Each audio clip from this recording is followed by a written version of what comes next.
Swayam Prabha. Digital India. Educated India.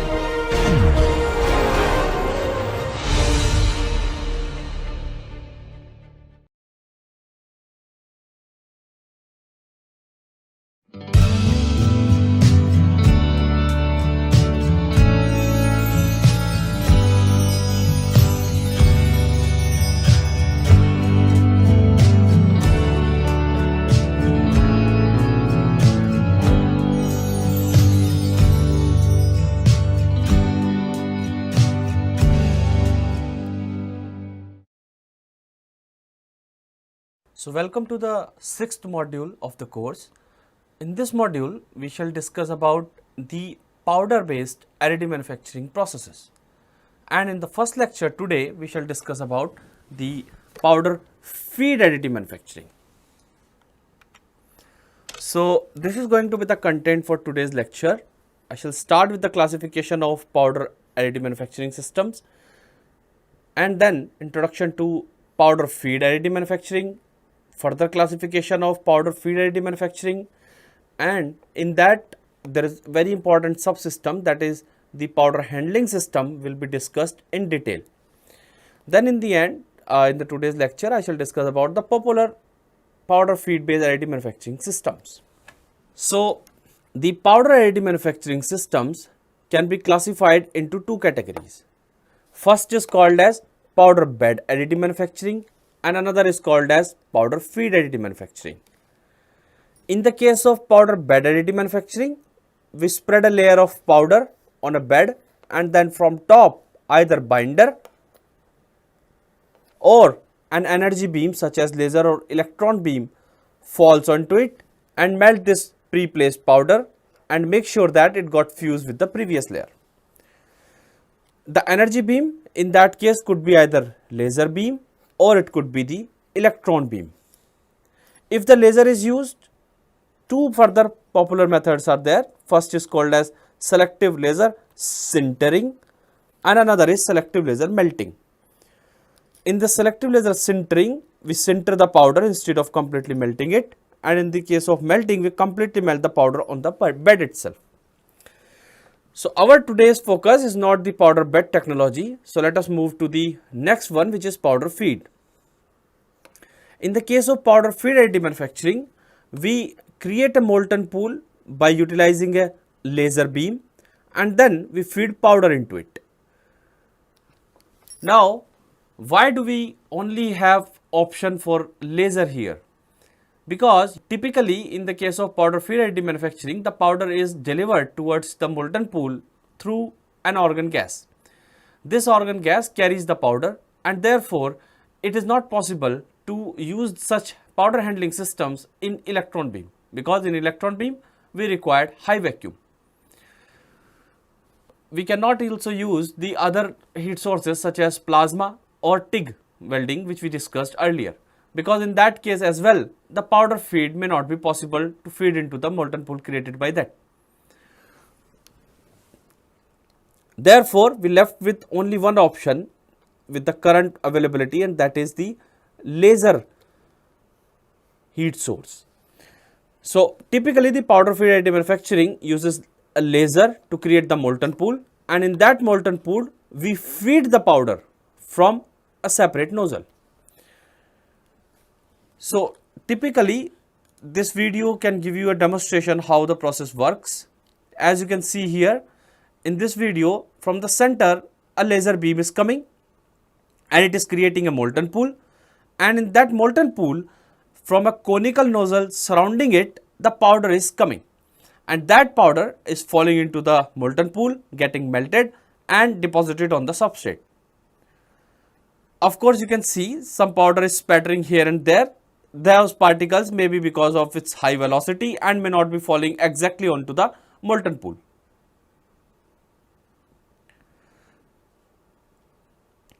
The powder feed additive manufacturing processes are also known as the directed energy deposition. This is the most popular name for this technology. Also DLD, direct laser deposition, laser consolidation, Laser engineering net shaping, that is a trademark term given by Optomec. Those are the first commercially available system for powder feed additive manufacturing, direct metal deposition and 3D laser cladding. Now let us discuss about the process cycle. Like other conventional additive manufacturing process, here also the process can be divided into 4 steps. First is the pre-processing steps, the build process, the in situ processing steps and the post processing steps. Like in the conventional additive manufacturing process, in the case of powder feed additive manufacturing as well, we start with the CAD model and then we do its slicing, generate its intersection with the slicing plane and the CAD model, obtain the outer contours and develop the tool path corresponding to the outer periphery and as well as the inside area filling. These steps are going to remain same in the case of powder feed additive manufacturing as well. However, it can be noticed that in the case of powder feed additive manufacturing process, usually metal powder is used. And as the metal powder is used, it is not possible to use any support structure alongside it, because removal of the support later on will be a very difficult task. Therefore, to eliminate the need for support mechanism, usually the substrate is tilted appropriately to deposit the material. That also comes into the pre-processing. So before creating any tool path, we have to make sure that it in the particular orientation is able to deposit the material at the overhang feature. So this step, converting a CAD model to the slicing, using a CAD model, performing the slicing, obtaining the tool path, are common as in the other additive manufacturing processes. However, like in metal wire based additive manufacturing process, here as well support is not really possible. We have to do the process planning in the beginning itself. So for example, we are going to make this particular object and assume that we have to build it only in this direction. Now if you are using only a 3-axis machine for depositing the material, then definitely it will be very difficult to realize this overhanging region. Therefore, we usually decompose the part and divide it into 2 categories. One which can be easily deposited in a particular direction like this center part, and then we tilt this table, because usually we use a 5-axis table for depositing the material, and then we build this center part in this direction only. So this type of process planning comes also into the pre-processing steps. However, for the pre-processing we have already discussed in detail in our module number 2, where we describe about the process planning as well. Next is the build process. So in this case, we first start with creation of a small melt pool by using a focused heat source. I have already mentioned that typically the heat source used in this case is laser beam. Then in this molten pool which is created by this energy source laser, we inject the build material, and that is in the form of powder here. And then after that we generate a synchronized motion of between the heat source, material injection and substrate in such a way that we can deposit the material on the desirable regions and build the part. Typically in powder additive manufacturing process, we can easily perform some in situ processes as well. These in situ processes are corresponding to relieving the stresses and also for inspection purposes. So the stress relieving processes such as the preheating before depositing a new layer, also the forming operations such as the rolling or the pneumatic hammering or the burnishing or short pinning or the laser pinning can be performed in situ before depositing or after depositing a layer. In the case of post-processing, after creating the part by directed energy deposition, the RA value of the component which you obtained is very bad. This is because typically we can deposit a layer of thickness around 0.1 mm at best in the case of the powder feed additive manufacturing process. Therefore, whatever part you are going to build is going to be having a very bad surface roughness. In that case, definitely you will be requiring a further finish milling operation to give the final surface finish to the part so that it can be used as a fully functional part. So, in the post processing, like I said, machining is the most desirable and preferable operation in the case of powder feed additive manufacturing as well. However, in some cases we have seen that the heat treatment can also be performed on the parts produced by powder feed additive manufacturing. So, typically a powder feed system uses a high power laser which can be up to 10 kilowatt. This high power laser focused at a very small area and fall onto the substrate to create the molten pool. In this molten pool, I have already mentioned, like, a powder material is injected to get melted and deposit. This process is called as laser cladding. So basically, laser cladding process is the build process used in powder feed additive manufacturing. A relative motion is then provided between the substrate and the laser beam so that the deposition can be done along the desired path. Usually, an inert shroud gas such as argon, helium or nitrogen is used to shield the molten pool from the atmospheric gases such as oxygen. This feature also improves the layer by layer adhesion by providing better surface wetting. The part is usually built on an XY table placed below the deposition so that the laser or powder head can move on it in a raster fashion to selectively deposit the melt. After a layer is built, the distance between the laser beam and the substrate is increased by the desired layer thickness value. While fabricating features or assembly components requiring deposition in planar layer at angle orientation to the parent or the base feature, the laser beam powder delivery head can be tilted using a 5-axis CNC machine or a robotic arm, so that the beam axis is normal to the deposition plane. This facility is useful while producing overhanging features without any support mechanism. So preferably, to really realize a complicated object by the powder feed additive manufacturing process, you have to go for the higher kinematics such as 5-axis kinematics or 6-axis kinematics utilizing a robotic arm. So, like I have already mentioned, laser cladding is the main build process which is used in the case of powder feed additive manufacturing. So, let us discuss about that first. So, laser cladding was originally developed for surface treating parts with a view of improving their wear or corrosive properties.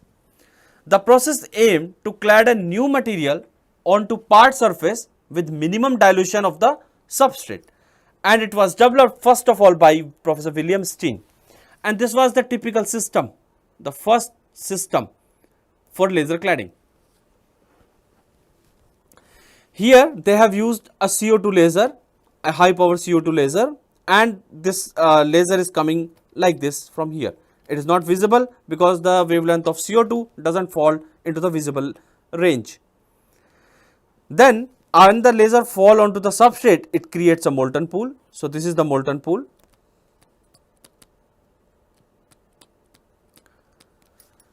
And in this molten pool, we are injecting a powder material. Typically, this powder is carried by argon gas to deliver towards the molten pool created by the laser beam. Therefore, this technology is also not compatible with electron beam because this argon will destroy the vacuum. Then there is a synchronized motion provided between this substrate, this is the substrate, and this molten pool created by the laser and the powder which is fed into this molten pool. So, when we provide a relative motion between these three, definitely we can move on a trajectory on the substrate and keep on depositing the material on that substrate. So this is how a typical powder feed based additive manufacturing machine looks like. It used to have a powder metering unit. The purpose of a powder metering unit is to measure the right amount of powder from the reservoir, and then from this reservoir, after measuring the right amount of powder, the powder is carried away by a powder conveyance unit, and then it is delivered to a mixing chamber where the powder got mixed if there are multiple powders used. Then this powder is delivered towards a powder delivery nozzle, which is combined with a laser optics as well, and then this powder is delivered towards the molten pool here. So here you can see this is the molten pool and this is the substrate.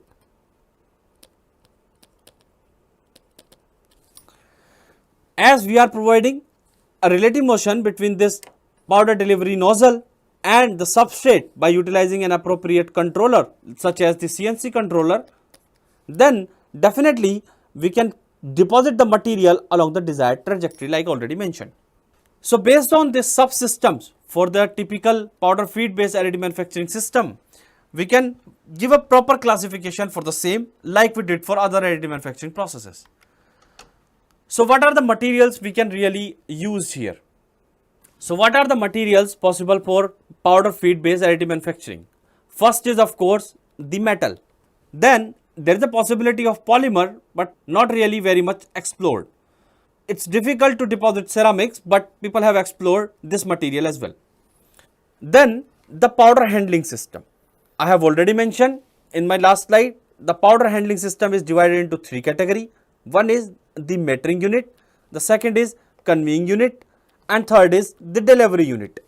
The powder metering unit can be based on the aspirating, it can be based on the screws, it can be based on the feeder wheels, or it can be based on the electrostatic as well. And the conveying unit could be a mechanical conveying unit or a pneumatically operated conveying unit. Means the powder is transferred from the metering unit to the delivery unit by some mechanical arrangements or pneumatically. Then comes the delivery nozzle.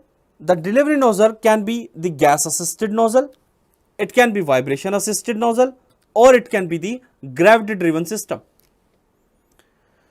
Then the machine tool type can be either a CNC machine or it can be a robotic arm. And of course, the preferable is to have the machine which are having more than 3 axes in order to make it capable of realizing the complicated objects. So this is the broad classification of the powder feed additive manufacturing. Now let us first discuss about these different powder handling systems. Once we will understand each and every of these powder handling systems, then we will try to connect these different systems and see what are the available options and what is the possibility in future for us to explore. So the powder handling system. I have already said the powder handling system for powder feed additive manufacturing can be categorized into 3 separate subcategories. First is the powder metering unit, the powder conveyance unit, and the powder delivery unit. Already I have mentioned the metering unit could be either the aspirating, based on a screw, based on feeder wheel, or based on electrostatic. The conveyance unit can be the mechanical methods, like by vibration we can transfer the powder particles from one end to another, by the screw, or by the gravity tubes. Then the powder can also be transferred from one end to another by the pneumatic methods. Then comes the delivery of the powder towards the molten pool. It can be transferred by a gas assisted nozzle, and it can be fed off axially, or it can be fed continuous coaxial, or it can be a discrete coaxial nozzle, or it can be a central feed nozzle. If we do not want to use the gas assisted delivery nozzle, that is very much desirable nowadays if you really want to develop a system for electron beam, then we must go for the vibration assisted system or the gravity driven systems. If it is vibration assisted system, ultrasonic vibration can be used or acoustic vibration can be used. and if it is gravity based system, then under the gravity only the powder can be transferred towards the molten pool.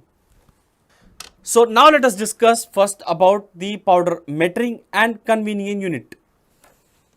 So when we shall discuss about the subsystems, we shall together discuss about the powder metering and convening unit, because they both basically, if go together, will be easy to understand. So our first one is the powder metering and convening systems. It is first based on the screw or auger method. So use of screw conveyor for powder metering and transport in the powder feed additive manufacturing was suggested as earlier as in 1988 by Professor William Steen. The design consists of a motor driven screw which pushes the specified amount of powder particles, a function of setup dimension and screw RPM, into the chamber where it is picked by an inert gas and carried forward. So here the measurement is done by the screw, the motor driven screw, and then later on powder is picked up and carried forward by an inert gas. So a gas assisted system for convening unit and a motor driven system for measuring the powder or the metering unit. So this is the typical system which you are seeing here. There is a chamber which is filled of the powder, and as you can see there is a motor mounted here. When this motor rotates, this powder feeder picks the right amount of powder and take it forward towards this opening. The RPM of the motor which is attached here with the screw will decide how much material or powder should be transferred in per unit time through this opening. If it is rotating with a high speed, of course more powder will be transferred into this chamber. So let me call this chamber number 1. When the powder particles are coming into chamber number 1, then from this chamber onwards the powders are taken away by an inert gas. So this is the inert gas coming here, and this is the convening method of taking the powder away from this chamber towards the powder delivery nozzle. If you are using multiple powders, as you can see here, this is the reservoir corresponding to powder 1 and this is the reservoir corresponding to powder 2, and they both are attached with 2 separate screws. So this is the first screw attached with the motor and this is the second screw attached with the motor. Based on the RPM of these motor 1 and motor 2, the right amount of powder will fall into a mixing chamber. Now it can be noticed here that, for example, this is a material M1 and this is material M2, and you want to create an alloy, or while depositing the material, an appropriate proportion of M1 and M2 can be mixed into this chamber and that can be delivered towards the molten pool. So as the powder particles are falling into this chamber, and definitely a stirrer is typically required to mix these powder particles in proper manner, and then of course like here the powder convening method can be used to take the powder particles away towards the molten pool. So this is a typical screw and auger based powder metering system coupled with pneumatic conveyance system. The next is the vibratory method. The use of mechanical vibration to meter and transport the granule material is a very common method in the agriculture and food processing industry. However, its use in the powder feed additive manufacturing is quite rare. Such a system looks something like this. There is a hopper here or reservoir where we have the powder particles stored. Then the powder particles get open in another chamber. If we give a vibration, that can be either the longitudinal vibration or the transverse vibration by appropriate piezoelectric ring, then definitely this chamber will get vibrated. As the chamber will vibrate, the powder particles will hop and move forward towards the another end of it. And if there is an opening on the another end, definitely this powder particles will come out from that opening. In a similar fashion, if you are going to use multiple powders to create functionally graded materials like powder 1 here and powder 2, you may require 2 hopper or 2 reservoirs of 2 different powder, like this is powder 1 and this is powder 2.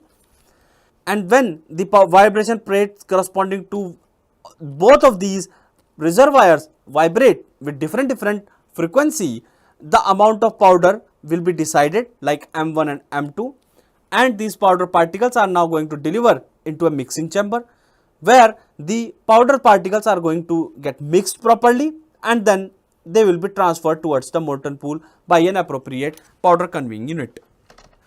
So similar to the vibratory methods, use of gravity based methods also in the powder feed additive manufacturing is quite limited.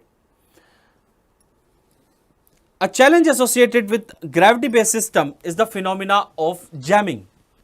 As you can see here, if this is a hopper, right, and you have the powder particles here, they usually form this kind of arch and stops the flow of the powder through the opening.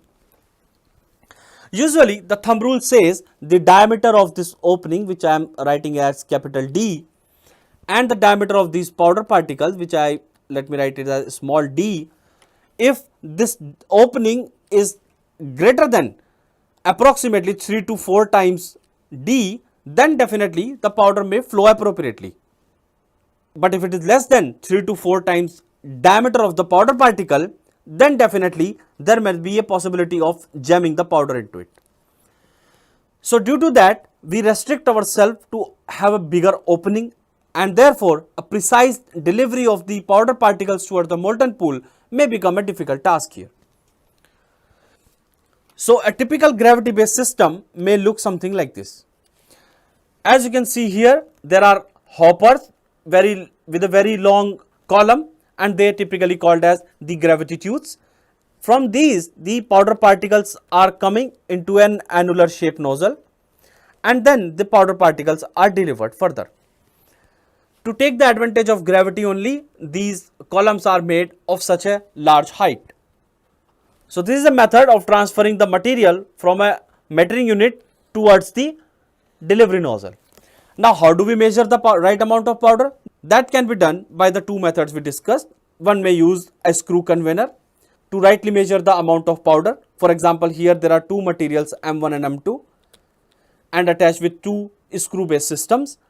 They measure the right amount of powder and deliver into a chamber where the powder particles are getting mixed, and then under the gravity they are transferred to a conical nozzle which transfer it towards the molten pool later on. So the transfer of this powder, or the convening unit, or the convening method of the powder particles from the mixing unit towards the powder delivery nozzle is because of the gravity, and that is why such a system is called as gravity based systems. However, out of all the methods, the pneumatic methods of transferring the material from one end to another, or the material conveying methods, are quite popular in the powder feed additive manufacturing process. So all commercially sold powder feed additive manufacturing units employ this mechanism for powder metering, convenience and delivery. So the pneumatic method in principle work by creating a pressure difference within the system which facilitates the metering and convenience of the powder feedstock. This is the typical pneumatic setup developed exclusively for powder feed additive manufacturing process. Here, as you can see, there is a hopper which is filled with the powder particles, or it can be called as a reservoir as well. And here these powder particles are fall onto an index plate. The index plate usually is shown here in this diagram further, used to have several holes in it. Like you can see, there are several holes in it, and this index plate is attached with the base plate. From the bottom, this base plate is usually have only one opening.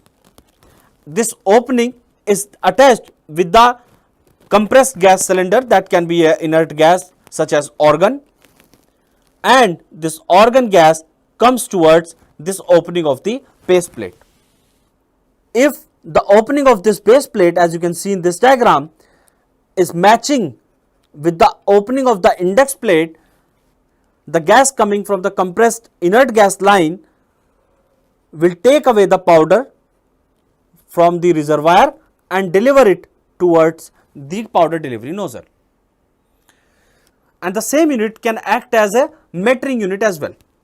How it can be done? So, for example, this is the index plate, and if it is rotating with an RPM maybe omega.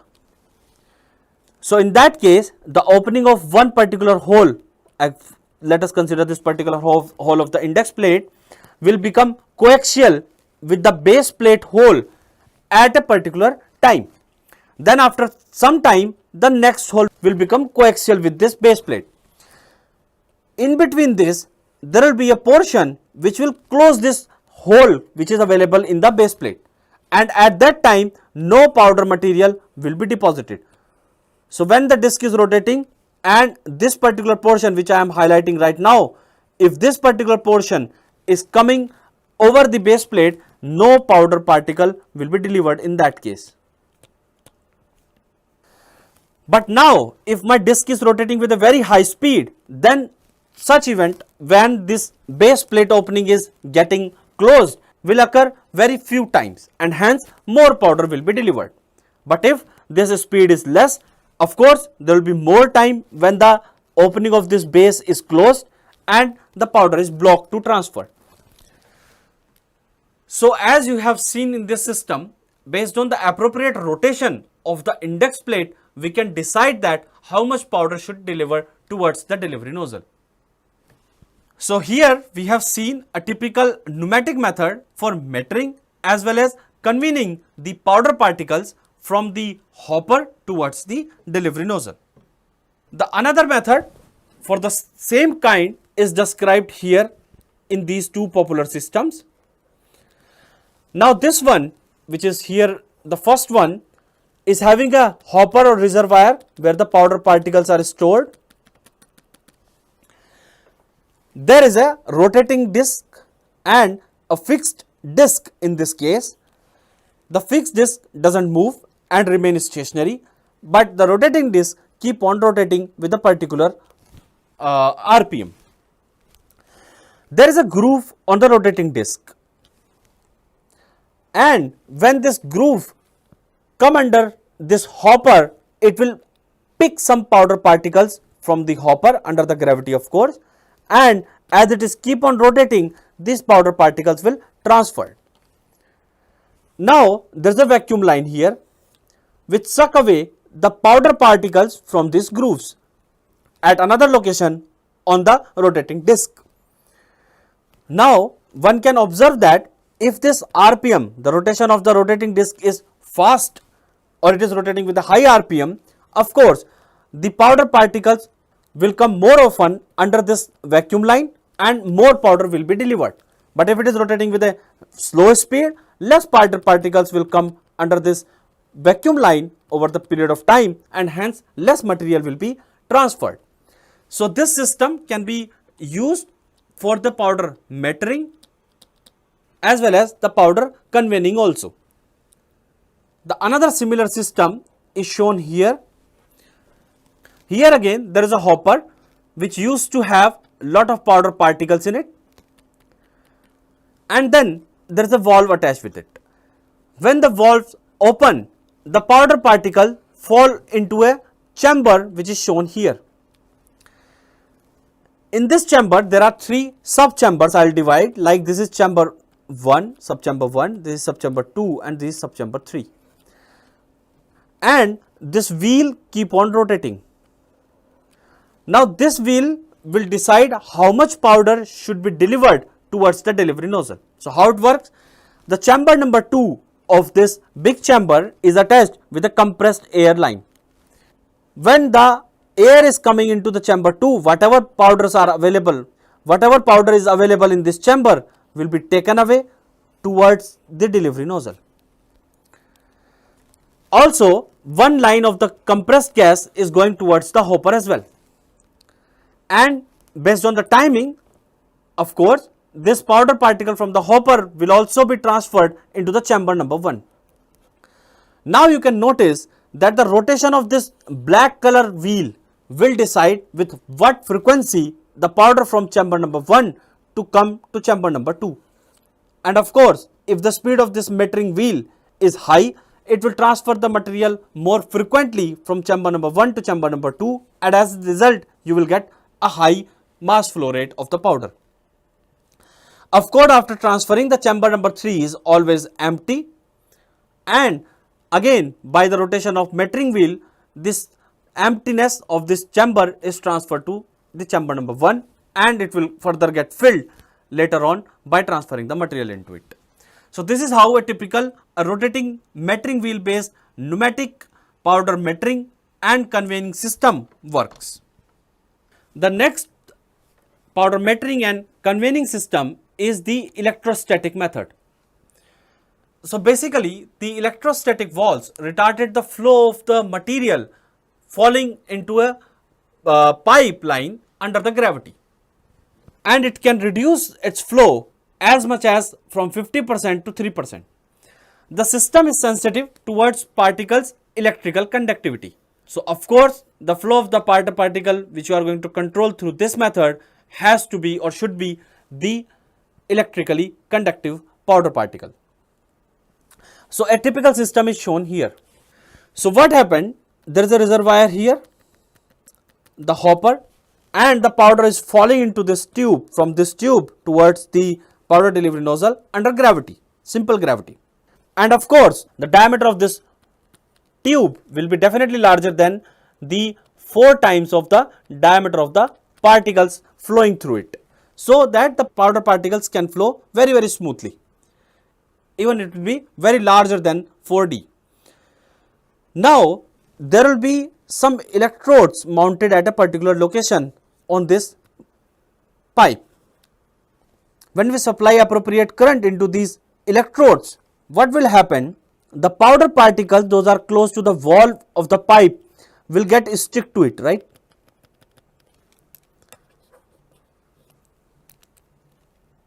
So these powder particles are getting stick to the wall. In a similar fashion here as well. So one can see, as a result, this opening is getting restricted, and as a result less powder particles will be delivered into the powder delivery nozzle. Now if I keep on increasing this, definitely there will be a time, even theoretically, when this powder flow will be completely restricted and no powder will flow. However, typically the powder flow is restricted in such a system up to 50% to 3%. So we have discussed so far about the powder metering and conveying units based on the aspirating, screw, feeder wheel and electrostatic methods. Also we have seen the different methods of conveying the powder based on like mechanical methods and pneumatic methods. Now let us discuss about the powder delivery systems. They will be typically are of 3 types. The first is the gas assisted, the second is vibration assisted, and the third is the gravity driven. So this is how a typical powder delivery system look like.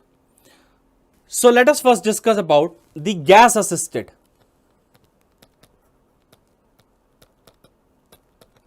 Powder delivery systems.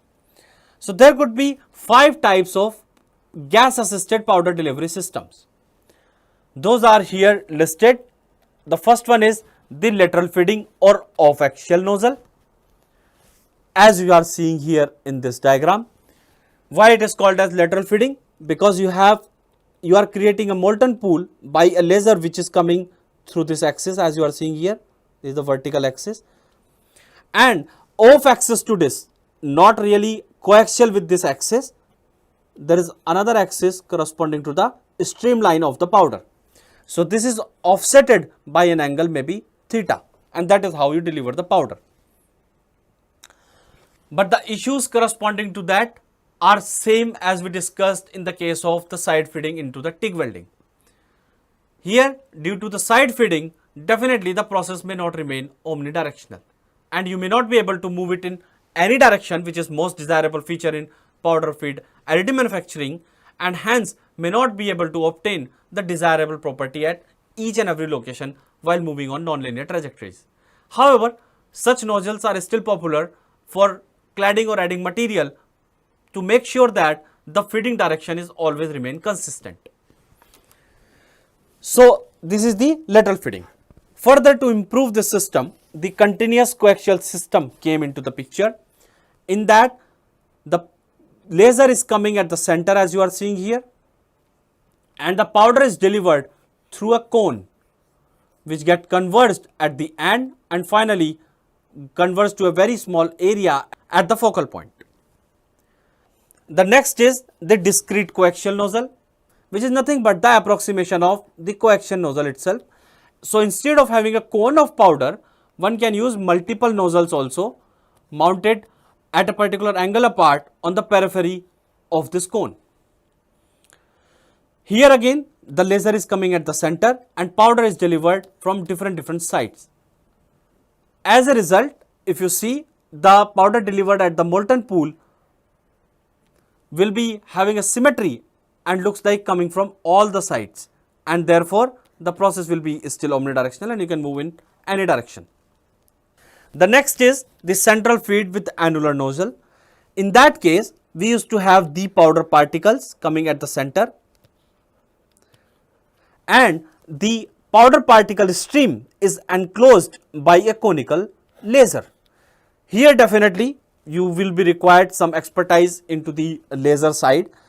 So, for example, this is the laser beam which is solid in nature, and when it is passes through particular optics or optical system, then definitely the beam can be splitted and it can be converted to a donut shaped beam. The cross section will not be like a TM00 or like a circular solid intensity distribution. It will be something like this.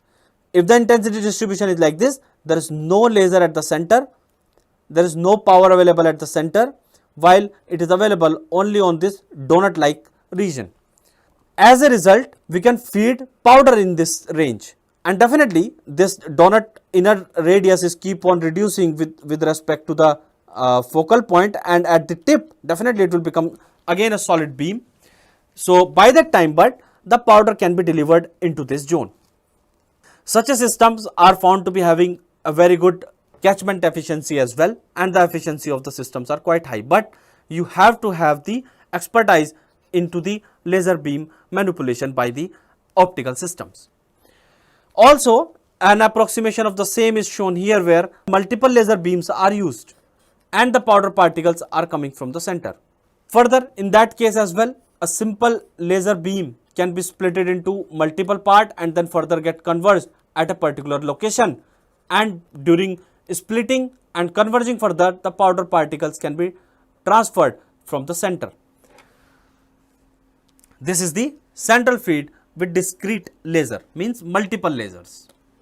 A small demonstration video has also been prepared by us, where we are showing you that how a laser beam can be splitted and further get converged at the particular desired location in a very similar way like it is done in the commercially available laser system, where the laser beam is split into 3 parts and then getting converged. So, now let us discuss about the off axis nozzle. So, this is a video corresponding to an off axis nozzle. As you can see here, the laser is coming from the center here. As you can see, the laser is coming from the center and the powder particles are delivered from the side.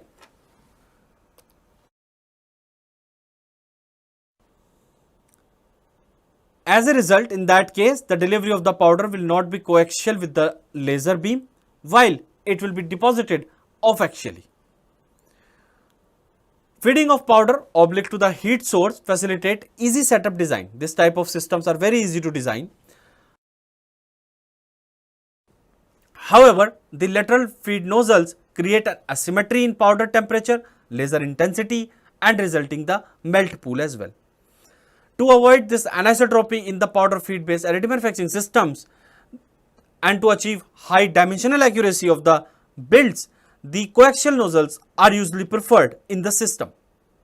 Off axis nozzles are still preferred for cladding of cylindrical component on the rotary setup, as you are seeing here. This is because you are depositing only in one direction. You are not changing the direction of deposition, and as the processes, such systems are direction sensitive, may not be useful in a system where we are keep on changing the direction while adding the material, such as in additive manufacturing. So like I said, a continuous coaxial nozzle is usually preferred in powder feed additive manufacturing system. The coaxial deposition commonly follow the generic layout which is shown here. So let me explain it to you how it works. So let me just explain to you how it works. So this is a typical schematic of a coaxial nozzle. In the coaxial nozzle, as you see here, so this is the cross section of a coaxial nozzle, where you can see this is the laser beam,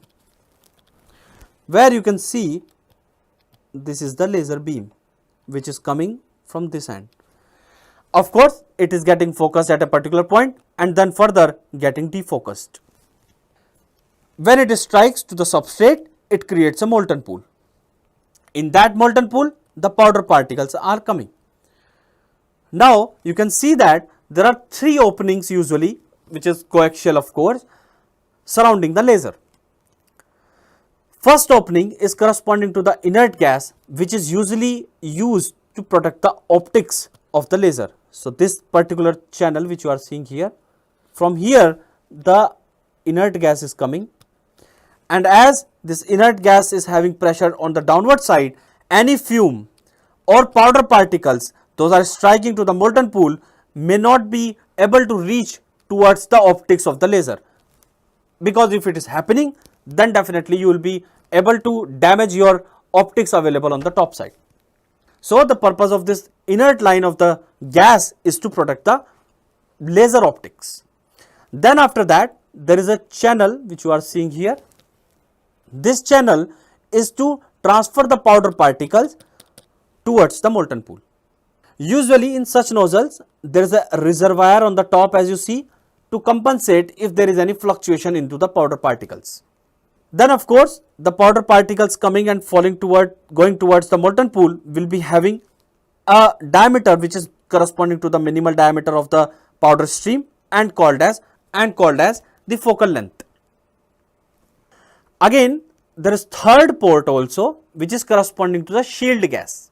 This particular shield gas is used to protect the molten pool from the atmospheric gases such as oxygen. So basically, and also it can be noticed that the powder particles are also carried by a carrier gas such as argon. So all these ports are usually having some inert gas coming towards the molten pool. So basically we are saying that a lot of inert gas is consumed during the process. Therefore, some more efficient system tried to develop over the period of time. As you can see in this system, the coaxial nozzle is having a vacuum port as well. This vacuum port is to take away the inert gas which is going towards the molten pool. After serving its purpose, of course this gas was going to be dispersed into the atmosphere, but instead of that, in this system there is a vacuum line which takes away some amount of this gas and restore it and further reuse it. Of course, there are appropriate filters mounted here. Those are going to block the powder particles to go towards the storage chamber. Of course, when we reutilize this gas, we can definitely save some amount of money or the running cost of the machine. Also, it has been found in some of these coaxial designs that if there are channels provided like this, as you are seeing here, this is the transverse cross section of the nozzle, and you can see that there are grooves available here. If I remove this outer cone, then this is how the inner cone will look like. It is having some conical grooves on the outer surface. It has been found that the presence of inner conical channels benefit the stream convergence, and hence the powder particle get converged to a more smaller diameter. As a result, the efficiency of the system can be increased. Also, this is another variant of the coaxial powder delivery nozzle. Here there is a optic shield gas just provided not towards the molten pool but in a horizontal manner like this. In that way, it just create a virtual curtain from which the laser can pass through, but the powder particles or fumes going towards the optics will get blocked. The benefit of using such system is that now the shielding gas is not going towards the molten pool and unnecessarily is not creating any turbulence at this zone, while the shield gas is just protecting this, just protecting the optics and not allowing any fume or powder particle to go above. So with this, thank you very much. We shall continue our discussion on the other powder based additive manufacturing processes in the next lecture.